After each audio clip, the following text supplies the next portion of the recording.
Hello everyone, আসসালামু আলাইকুম। আমি শাকিল। তো ডিপ লার্নিং কোর্সের নতুন একটা ভিডিওতে আপনাকে ওয়েলকাম।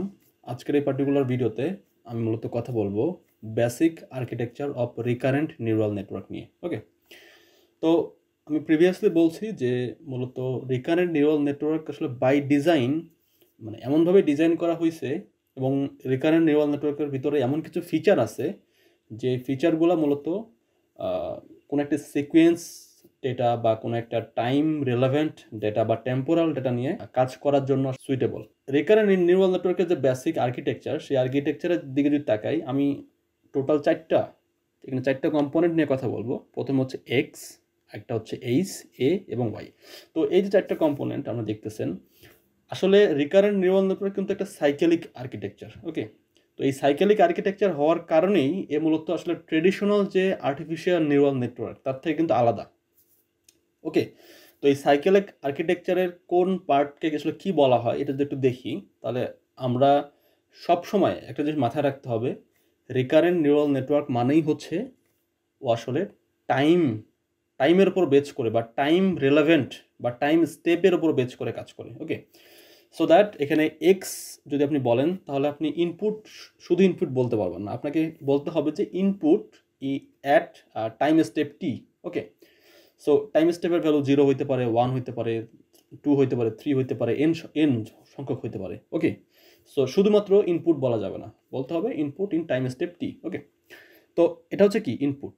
তো ইনপুট আসলে আমাদের মেইনলি এই যে যে অংশটুকু দেখতেছেন না, এই অংশটুকুই হচ্ছে মূলত আরএনএন সেল বলা হয় একে। ওকে, একে বলা হয় কি আরএনএন সেল। তো এখানেই মূলত আসলে আমরা কাজগুলো করব। তো কি কি কাজ করব সেটা আমি স্টেপ বাই স্টেপ দেখাচ্ছি।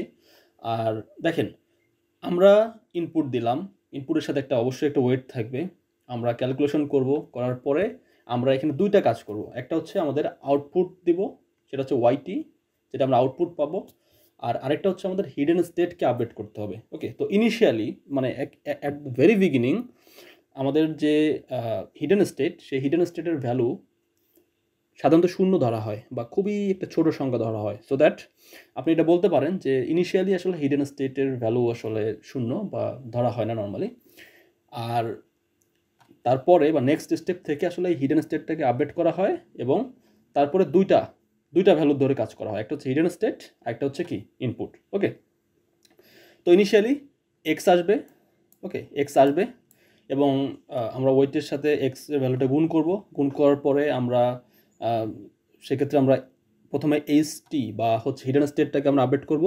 আপডেট করার পরে এই হিডেন স্টেটের উপর বেচ করে আমরা এই ওয়াইটির ভ্যালুটা দিয়ে দেবো। ওকে, তো এখানে দুইটা জায়গায় দুই ধরনের অ্যাক্টিভেশন ফাংশন ইউজ করা হয়। এটা যেহেতু হিডেন স্টেট, তো হিডেন স্টেটে আসলে একরকম অ্যাক্টিভেশন ফাংশন, তারপর আউটপুট লেয়ারে এখানে অন্যরকম অ্যাক্টিভেশন ফাংশন, সেটা হতে পারে সিগময়েড অথবা হচ্ছে সফটম্যাক্স।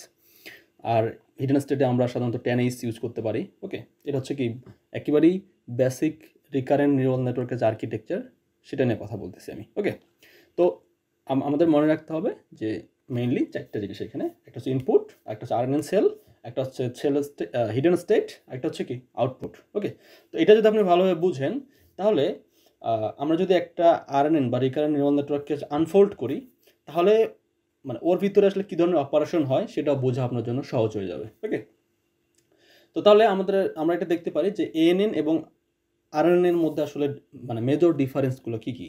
আমরা যদি আর্কিটেকচারের দিকে তাকাই, তাহলে এএনএন আমরা কি দেখছিলাম, এএনএনে দেখছিলাম আসলে কোনো প্রকার সাইকেল নাই। ঠিক আছে, এটা হচ্ছে ইউনিডিরেকশনাল।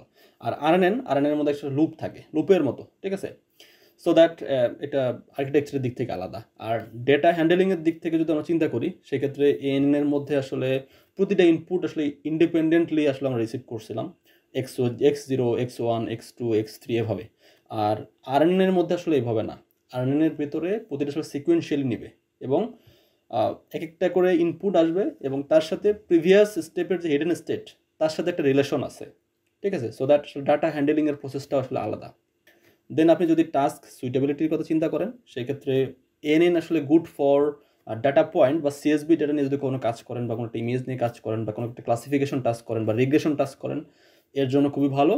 বাট যখন আপনি কোনো একটা টেম্পোরাল ডাটা নিয়ে কাজ করবেন, বা কোনো একটা সিকোয়েন্সিয়াল টাস্ক নিয়ে কাজ করবেন লাইক স্পিচ রিকগনিশন বা আপনার এমন কিছু হতে পারে যেটা আসলে এনএলপি বেসড, তো সেক্ষেত্রে আসলে রিকারেন্ট নিউরাল নেটওয়ার্ক আসলে বেটার। ওকে, দেন হইতেছে আপনি যদি কমপ্লেক্সিটির কথা চিন্তা করেন, কমপ্লেক্সিটির ক্ষেত্রে আসলে অবশ্যই ANN অনেক বেশি less complex than RNN, because RNN আসলে এত বেশি কমপ্লেক্স হওয়ার মেইন রিজনটাই হইতেছে মূলত এখানে টেম্পোরাল ডিপেন্ডেন্সি, তাই না? কারণ একটা স্টেপ পরে নেক্সট স্টেপে যখন যাচ্ছি তখন আমরা প্রিভিয়াস হিডেন স্টেটের ভ্যালুটি নিয়ে কাজ করতেছি, তাই না? তো এই যে একটার পর একটা, এবং পরবর্তীতে যখন আমরা RNN এর বিভিন্ন রকমের ভ্যারিয়েন্ট দেখব, তখন আপনি দেখতে পাবেন যে এখানে অনেকগুলো আসলে গেট থাকে, ঠিক আছে? ইনপুট গেট, তারপর হইতেছে আউটপুট গেট, তারপর এখানে সেল স্টেট থাকে, আরও অনেক কিছু থাকে। তো এগুলো থাকার কারণে নর্মালি আসলে RNN বা RNN এর যে ভ্যারিয়ান্টগুলো আছে, LSTM, GRU, এগুলো আসলে কমপ্লিটলি আলাদা ANN এর তুলনায় এবং আরও অনেক বেশি কমপ্লেক্স।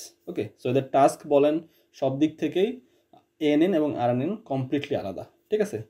তো নেক্সট ভিডিওতে আমি মূলত কথা বলবো যে কীভাবে আমরা RNN এর প্রত্যেকটা স্টেপের ম্যাথমেটিক্যাল ক্যালকুলেশনগুলো করতে পারি। ওকে, তো সে পর্যন্ত ভালো থাকবেন। আসসালামু আলাইকুম।